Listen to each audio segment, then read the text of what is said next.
Pandemi telah mentransformasi industri pendidikan dari awalnya fully fisik menjadi online dan nanti akan mengarah kepada hybrid learning. Inilah wajah baru dari pendidikan kita. This is the future of learning. Selamat datang di program Join Just on IndiHome Special Session bersama saya Yuswa Hadi yang akan mengangkat tema The New Normal 100.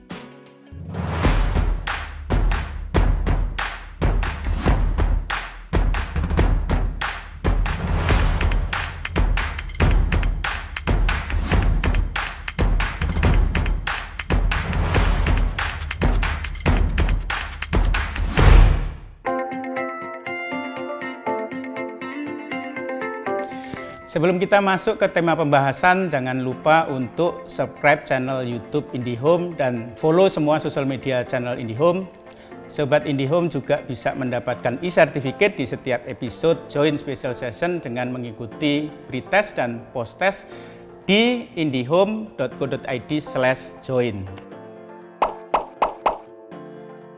Di episode kali ini saya akan membahas mengenai the future of learning post pandemi. Jadi bagaimana wajah dari pendidikan ini dengan adanya pandemi. Teman-teman, di tahun 2018 Profesor Clayton Christensen, beliau adalah profesor di Harvard Business School, penulis buku Innovators Dilemma dan juga pencetus atau penemu istilah disruptive teknologi.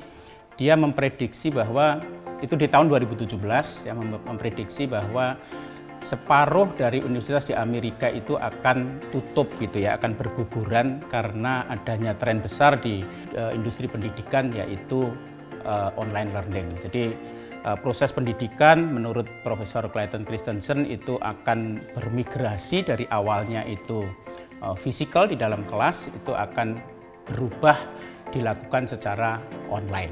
Pada saat itu ya banyak yang meragukan prediksi dari Profesor Clayton Christensen ini ya, dan memang kenyataannya memang proses menuju online learning ini berjalan lambat. Tetapi apa yang terjadi ketika tanggal 2 Maret tahun 2020 terjadi pandemi ya, tiba-tiba dalam waktu yang cepat kita dipaksa ya, anak-anak kita, mahasiswa ya, semua itu dipaksa untuk belajar itu secara menggunakan pendekatan online ya. Jadi dengan adanya itu maka prediksi Clayton Christensen ini dalam waktu 10 atau 15 tahun ke depan industri pendidikan itu akan bermigrasi menjadi online, itu akan bakal menjadi kenyataan.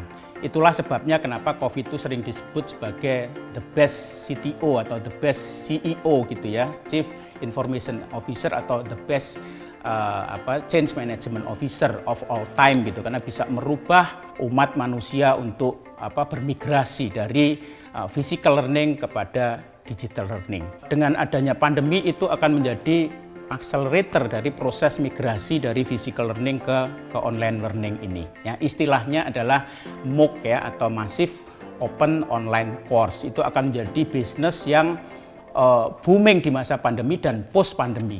Bahkan saya memperkirakan nanti unicorn berikutnya di Indonesia adalah perusahaan yang berasal dari industri pendidikan secara online ini. Sebelumnya kita kalau ikut Executive Education Workshop katakanlah di MIT atau di Stanford atau di Harvard, itu kita mengeluarkan biaya yang besar sekali sampai ratusan juta. Tetapi saat ini saya kebetulan juga pernah ikutan ya, kita ikutan online mereka ya, katakanlah digital marketing begitu, selama 3 bulan kita tiap minggu hadir sekali 2 kali selama 3 bulan, itu biayanya hanya sekitar 20 sampai 30 juta ya. Jadi murah sekali, dari ratusan juta itu baru tuitionnya, belum kita ke nginep di hotelnya dan seterusnya, akan mahal sekali ya. Tapi dengan adanya online learning ini ya, biayanya cost-nya menjadi sangat rendah. Kualitasnya kualitas Harvard, MIT, tetapi harganya bisa cuma 20-30 juta. Implikasinya apa? Implikasinya adalah lembaga-lembaga pendidikan yang ada di seluruh dunia nanti akan compete secara langsung dengan institusi-institusi pendidikan top dunia ini. Mereka menawarkan kualitas yang sangat bagus ya, kualitas Harvard, MIT, tetapi dengan harga yang sangat rendah. Itulah yang saya sebut sebagai more for less ya, more benefit ya, more value, tetapi with less cost atau with less with less price gitu ya. Jadi selalu di setiap disrupsi itu akan menghasilkan layanan-layanan disruptif yang kualitasnya itu bagus banget tetapi harganya murah banget ya.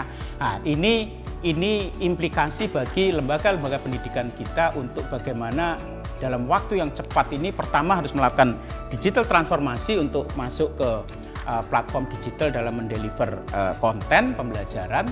Ya, di sisi lain juga harus berkompetisi dengan lembaga-lembaga global ini head to head ya, karena kalau saya disuruh milih antara yang lokal sama yang Harvard ya, dengan cost yang sama, dengan kualitas yang jauh lebih bagus di mereka, tentu saja kita akan milih yang lembaga-lembaga top dunia. Kenapa mereka bisa murah? Karena mereka bisa scaling up. Jadi dalam satu program ketika customernya bisa nge-reach ya seluruh dunia, maka yang terjadi apa? Yang terjadi mahasiswanya bisa ribuan ya. Maka ketika jumlahnya besar, maka cost persatuannya akan menjadi sangat murah. Itulah sebabnya kita bisa bayar murah tapi kualitasnya Harvard. Ini adalah pekerjaan besar bagi institusi pendidikan kita untuk bisa dalam waktu cepat yang pertama melakukan transformasi digital dan yang kedua adalah kita memperbaiki kualitas konten dari pembelajaran kita. Ini untuk universitas yang ada di lokal. Nah, itu untuk universitas. Bagaimana dengan untuk yang SD, SMP, dan SMA. Jadi teman-teman saya melihat bahwa dengan ada pandemi ini akan menjadi kenormalan baru ya. Sekolah nanti akan hibrid ya. Sebagian akan dilakukan di rumah dan sebagian lagi akan dilakukan di secara digital ya. Makanya ini nanti akan banyak sekali pemain-pemain baru ya yang muncul di industri itu baik yang sifatnya formal maupun non formal. Yang ini akan muncul inovasi-inovasi yang didrive oleh para milenial untuk mengisi celah peluang yang ada di industri online course ini ya. Makanya ini kesempatan yang luar biasa ya, karena bayangkan anak SD, anak SMP, anak SMA di seluruh Indonesia jumlahnya berapa. Nanti mereka akan sekolahnya akan terbagi ya di rumah dan di sekolah ya, di rumah dengan menggunakan platform digital, artinya dengan jumlah yang luar biasa besar jutaan ya, maka ini akan menjadi potensi pasar yang luar biasa. Makanya ini teman-teman yang bergerak di pendidikan harus siap-siap untuk bisa melakukan transformasi digital ya, dengan menggunakan pendekatan not only di kelas ya, tetapi juga mesti harus menggunakan platform seperti Zoom, seperti Webex ya, kemudian sekarang juga muncul Udemy, kemudian Coursera gitu ya, seluruh dunia mereka akan menjadi platform-platform pendidikan yang top di dunia. Makanya yang lokal-lokal ini juga nanti akan muncul dan ini akan menjadi potensi bisnis yang luar biasa ya, karena pasarnya akan luar biasa.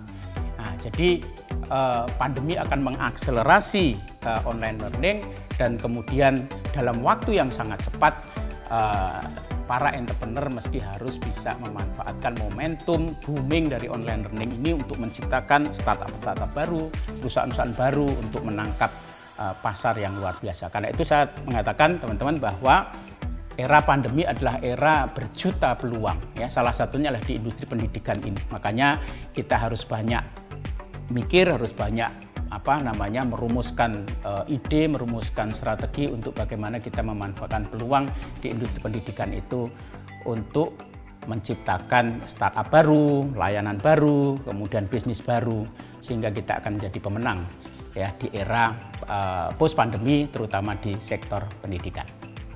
Berbicara tentang berkembangnya online course ya di Indonesia dan di seluruh dunia, IndiHome sebagai internetnya Indonesia hadir di seluruh provinsi, dari rumah ke rumah hingga pelosok Indonesia, turut serta memajukan pendidikan bangsa dengan jaringan internet yang andal dan berkualitas.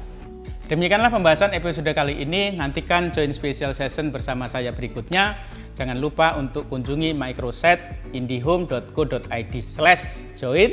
Lalu ikuti pretest dan post-testnya untuk mendapatkan e-certificate. Ikuti terus program Join di mana akan ada banyak pesan-pesan edukasi, tips, parenting, dan banyak lain dari para ahli dan influencer hanya di sosial media IndiHome, aktivitas tanpa batas, karya tanpa batas.